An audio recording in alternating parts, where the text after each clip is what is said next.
No início do século XVI, a Itália estava longe de ser uma nação unificada. Era um território fragmentado em cidades-estado como Florença, Veneza, Milão, além dos estados papais em Roma, cada qual competindo por poder e influência. Essa divisão interna tornava-se região vulnerável a invasões de potências estrangeiras como França, Espanha e o Sacro Império Romano Germânico. Nesse cenário instável, Nicolau Maquiavel, diplomata e secretário da República de Florença, vivia intensamente os bastidores do poder. Testemunhou alianças frágeis, golpes e traições. Mas em 1512, com o retorno da poderosa família Médici ao governo, Maquiavel perdeu seu cargo, foi acusado de conspiração, preso, torturado e, finalmente, afastado da vida pública. Foi no exílio, em sua chácara, que ele escreveu O Príncipe em 1513. Dedicado a Lourenço de Médici, o livro buscava oferecer conselhos práticos sobre como conquistar e manter o poder. Não se tratava de moral ou religião, mas de uma análise realista do comportamento humano e das engrenagens políticas. Ao contrário da tradição medieval que idealizava governantes virtuosos e guiados por princípios cristãos, Maquiavel expôs a política como ela realmente se desenrolava, um campo de força, estratégia e pragmatismo. Até hoje, O Príncipe provoca debates intensos. Seria um manual para tiranos ou um retrato lúcido da condição humana no poder? Essa é a pergunta que guia nossa jornada. Antes de seguir neste mergulho no pensamento de Maquiavel, peço a gentileza que curta o vídeo e compartilhe com alguém que também busca compreender os bastidores do poder. Se inscreva no canal, assim você fortalece nossa comunidade e garante que mais conteúdos como este cheguem até você. Maquiavel inicia diferenciando os estados que um príncipe pode governar. Alguns são hereditários, transmitidos por sucessão familiar. Outros são novos, adquiridos por conquista, compra ou sorte. Há ainda os mistos, formados quando um novo território é anexado a um domínio já existente. Os principados hereditários, afirma Maquiavel, são mais fáceis de manter. O povo já se acostumou à dinastia e, salvo grandes erros, tende a aceitar a continuidade.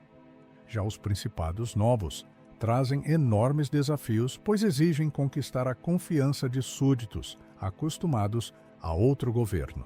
Nos mistos, a situação é ainda mais delicada. A população pode nutrir nostalgia do antigo governante e resistir ao novo poder. O príncipe precisa, então, equilibrar firmeza e habilidade política. Essa análise, feita no século XVI, ecoa em nosso tempo. Mudanças políticas abruptas em democracias modernas, quando um partido diferente assume após décadas de domínio do anterior, mostram como a transição pode ser turbulenta. A herança de um governo anterior molda expectativas e reações. Maquiavel não idealiza o poder. Ele descreve a dificuldade real de governar contextos diversos. Para ele, cada território tem sua memória política e ignorá-la é um erro fatal.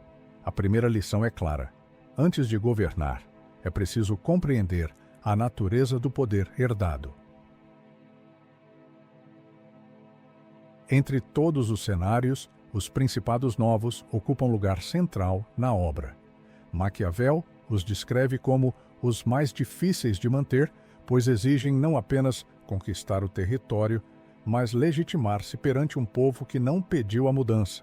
Ele observa que, quando um governante novo assume, precisa eliminar ameaças rapidamente. Os que apoiaram o antigo príncipe podem conspirar, enquanto os que foram beneficiados pela mudança exigem recompensas. O equilíbrio é quase impossível.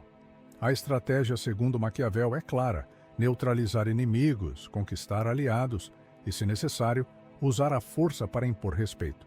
Contudo, essa força deve ser aplicada com sabedoria. Violência mal administrada gera ódio. mas violência rápida e decisiva pode garantir estabilidade. Aqui vemos um dos traços mais polêmicos do autor: a defesa da crueldade bem usada. Para ele, atos severos praticados de forma direcionada podem trazer paz duradoura, enquanto indulgência constante leva ao caos. Essa lógica, embora chocante, permanece visível na política atual. Governos recém-eleitos muitas vezes aplicam medidas impopulares logo no início, aproveitando a lua de mel com o povo. O raciocínio é o mesmo: concentrar o peso das decisões no começo, para depois colher estabilidade. Maquiavel ensina que conquistar não basta, é preciso consolidar. O governante sábio não apenas entra no poder, ele o torna inquestionável. Dois conceitos atravessam o príncipe: virtude e fortuna. Virtude, em Maquiavel, não significa virtude moral, mas a habilidade do governante em agir com coragem, inteligência e astúcia. Já a fortuna é o acaso, a sorte, os fatores externos incontroláveis. Um governante bem-sucedido é aquele que, pela virtude, domina a fortuna. Maquiavel compara a sorte a um rio violento que, quando não contido, destrói tudo. Cabe ao príncipe construir diques e canais, ou seja, preparar-se para controlar as circunstâncias quando elas se tornarem adversas. Essa visão rompe com o determinismo religioso medieval. Se antes o destino era atribuído à vontade divina, Maquiavel afirma que cabe ao homem agir. A política, portanto, é um campo de ação humana, não de providência celestial. Esse ensinamento ecoa no presente. Crises econômicas, pandemias ou guerras mostram a força da fortuna, mas é a virtude, a capacidade de adaptação e liderança, que diferencia governantes que sucumbem dos que transformam a adversidade em oportunidade. Maquiavel nos lembra de que a vida é incerta, mas a passividade é o maior erro. O príncipe que se entrega à sorte será arrastado. Aquele que age com determinação pode, se não dominar, ao menos direcionar o curso dos acontecimentos. Um dos trechos mais famosos de O Príncipe traz a pergunta: é melhor ser amado ou temido? Maquiavel reconhece que o ideal seria ser ambos, mas diante da escolha, afirma que é melhor ser temido do que amado. O amor depende da gratidão, algo instável e facilmente quebrado, já o temor se apoia no medo da punição, mais consistente. Mas há um limite importante: o príncipe não deve ser odiado. O ódio gera conspirações e revoltas. Assim, a arte de governar está em despertar respeito e medo, sem cruzar a linha do desprezo ou da tirania cruel. Esse raciocínio nos obriga a refletir sobre a política atual. Líderes carismáticos podem conquistar multidões com discursos apaixonados, mas a admiração pode evaporar diante de uma crise. Já líderes mais firmes, mesmo impopulares, às vezes garantem estabilidade por meio do respeito forçado. No cotidiano, a lição se aplica também a relações de autoridade. Pais, professores, gestores. Ser amado pode ser confortável, mas só o respeito assegura obediência. A questão é saber equilibrar.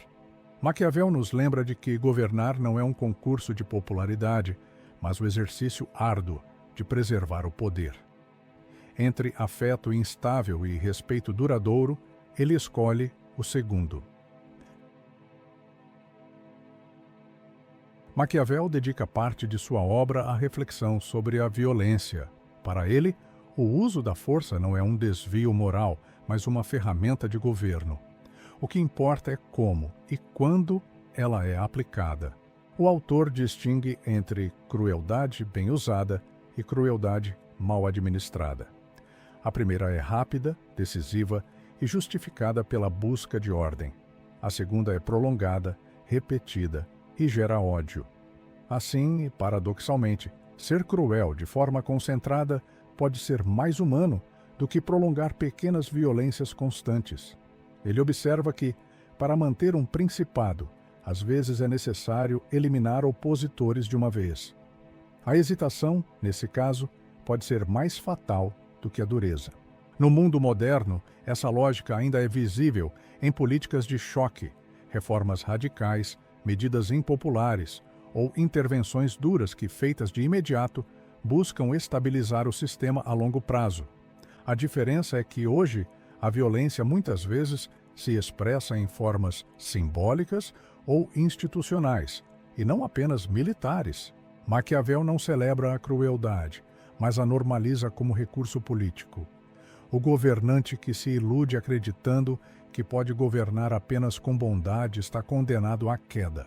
O poder, diz ele, exige coragem para fazer o que é necessário, mesmo quando moralmente desconfortável. Para Maquiavel, não basta agir, é preciso parecer. O príncipe deve cultivar uma imagem de virtude, mesmo que seus atos não correspondam sempre a ela. Ele recomenda que o governante aparente ser piedoso, honesto, humano e religioso, mas quando a realidade exigir, deve estar pronto para agir de modo oposto. O segredo está em parecer justo, ainda que, por necessidade, se pratique a injustiça. Essa duplicidade reflete a centralidade da aparência na política. O povo, em geral, julga mais pelas impressões do que pela verdade. Assim, controlar a imagem é tão importante quanto controlar os exércitos. A lição encontra eco no presente. Políticos modernos dominam as técnicas de comunicação e marketing, construindo personagens públicos que podem se distanciar da vida privada. Redes sociais, discursos e gestos simbólicos moldam percepções mais do que políticas concretas. Maquiavel antecipa, séculos antes, o poder da narrativa. O governante sábio não apenas age, ele encena. O trono é também um palco e a política, um teatro onde a aparência sustenta o poder tanto quanto as armas. Nenhum governante governa sozinho. Por isso, Maquiavel dedica atenção à escolha de conselheiros. O príncipe deve cercar-se de pessoas sábias e leais, capazes de aconselhar sem medo. Mas há um perigo constante: os aduladores, aqueles que elogiam em excesso, dizendo apenas o que o governante deseja ouvir, podem levá-lo a erros fatais.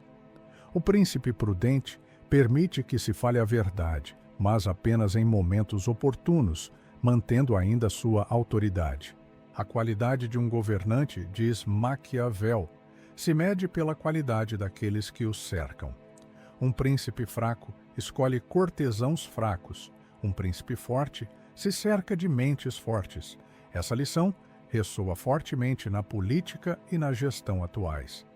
Líderes que se isolam em círculos de bajuladores perdem contato com a realidade. Empresas, governos ou instituições que não ouvem críticas tendem a ruir diante das primeiras crises. Maquiavel reforça que o poder não é apenas domínio sobre súditos, mas também sobre a própria corte. Dominar os outros exige primeiro dominar o círculo de influência imediata. Entre os temas mais recorrentes em Maquiavel está a defesa militar. Para ele, nenhum Estado é seguro sem exército próprio. Mercenários e tropas auxiliares são perigosos, pois lutam por dinheiro ou interesse, não por lealdade. Ele observa que governantes que confiaram em mercenários acabaram traídos ou derrotados. Apenas soldados recrutados entre cidadãos têm verdadeira motivação para proteger a pátria. Esse ponto revela a visão pragmática do autor. O poder não se sustenta apenas em leis ou discursos, mas em força armada. No mundo atual, a lição se expande. Não se trata apenas de exércitos físicos, mas também de independência tecnológica, energética e econômica. Um país que depende totalmente de outros para sua defesa ou infraestrutura está vulnerável. Maquiavel mostra que soberania exige autossuficiência. O governante sábio não deposita a própria segurança nas mãos de terceiros. Afinal, quem controla as armas, no sentido literal ou simbólico, controla o destino. Maquiavel reconhece a importância da religião na política, não a vê apenas como fé, mas como instrumento de coesão social. Um príncipe pode usar a religião para legitimar sua autoridade e fortalecer a obediência do povo. Ele nota que, mesmo que o governante não seja profundamente religioso, deve parecer ser. O povo valoriza símbolos sagrados, e esses símbolos podem ser usados para consolidar o poder. Essa visão revela o distanciamento de Maquiavel em relação ao moralismo medieval. Para ele, religião não é questão de salvação da alma, mas de manutenção da ordem. No presente, vemos a mesma lógica.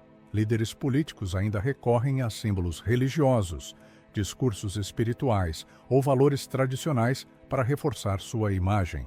Não importa tanto a fé pessoal, mas a capacidade de mobilizar crenças coletivas. A lição é clara: a política não se move apenas por armas ou leis, mas também por símbolos. O governante sábio entende o poder das crenças e sabe como usá-las.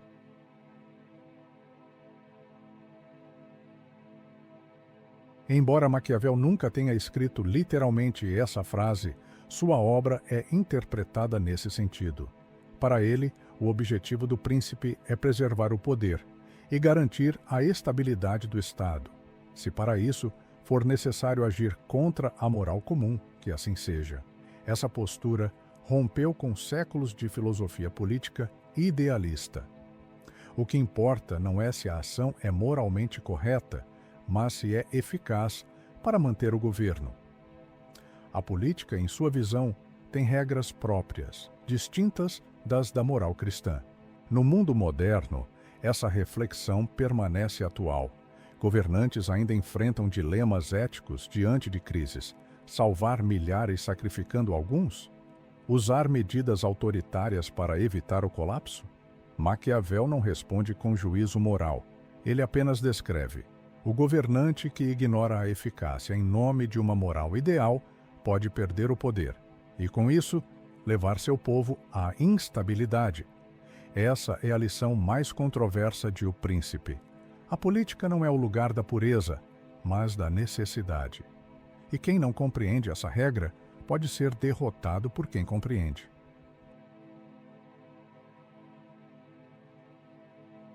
Cinco séculos separam Maquiavel de nós, e ainda assim, suas palavras atravessam o tempo com uma atualidade inquietante.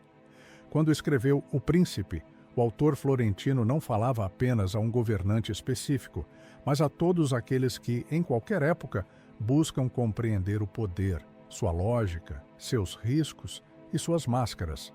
Hoje, não são mais apenas castelos e fortalezas que definem um governante, mas também redes sociais, algoritmos e a batalha invisível pela atenção. A imagem do príncipe, que outrora precisava parecer virtuosa diante de súditos e aliados, agora se traduz em estratégias de marketing político, narrativas digitais e símbolos cuidadosamente fabricados. Nunca o conselho de parecer mais do que ser foi tão palpável quanto na era dos filtros e da viralização. O dilema entre ser amado ou temido também ganha novas formas. Alguns líderes se apoiam na popularidade virtual, cultivando carisma e proximidade. Outros preferem o controle, impondo medo por meio da vigilância tecnológica, do autoritarismo ou da manipulação da informação. O jogo entre amor e temor segue vivo, apenas com novas roupagens. Já a fortuna, a sorte instável de que falava Maquiavel, hoje se revela em crises globais que fogem ao controle: pandemias, colapsos econômicos, guerras, mudanças climáticas. Nenhum governante controla essas forças, mas a virtude, a capacidade de agir com astúcia, coragem e adaptação, ainda é a chave para resistir e prosperar. Mas o príncipe não se limita a reis, presidentes ou ditadores. Ele é também um espelho de cada um de nós. No trabalho, nas relações, na vida cotidiana, todos travamos pequenas batalhas de poder. Como nos apresentamos, como lidamos com imprevistos, como equilibramos autenticidade e aparência. Nesse sentido, Maquiavel nos revela algo desconfortável. Todos, em alguma medida, exercemos a arte de governar, mesmo que apenas sobre nossas próprias vidas. Talvez seja por isso que o termo maquiavélico tenha sobrevivido, ainda que injustamente reduzido, à ideia de manipulação e traição. O verdadeiro legado do Florentino é outro: a coragem de olhar para a política sem véus, sem ilusões moralistas, expondo-a como ela é. E essa coragem continua rara em um mundo que ainda prefere se enganar com discursos idealizados. No fim, Maquiavel nos obriga a refletir. O poder pode mudar de forma, mas sua essência, feita de virtude, fortuna, medo e amor, continua a ditar os rumos da humanidade. E agora queremos saber de você. O que pensa das ideias e estratégias sugeridas por Maquiavel? Conta pra gente nos comentários. Vamos adorar ler sua experiência. Caso você queira se aprofundar na obra, o link para adquirir o livro está no primeiro comentário fixado. Agora, se este vídeo tocou algo em você, curte e compartilha com alguém que, como você, também gosta de reflexões profundas. Se quiser continuar essa jornada com a gente, se inscreve no canal e ativa o sininho. Cada vídeo aqui é um convite para um novo olhar sobre si mesmo e a vida. Se quiser mais orientação para continuar sua jornada de autoconhecimento, eu separei 2 vídeos que estão aparecendo na tela que podem te auxiliar. Escolhe um e me encontra lá. Até o próximo vídeo. Tchau!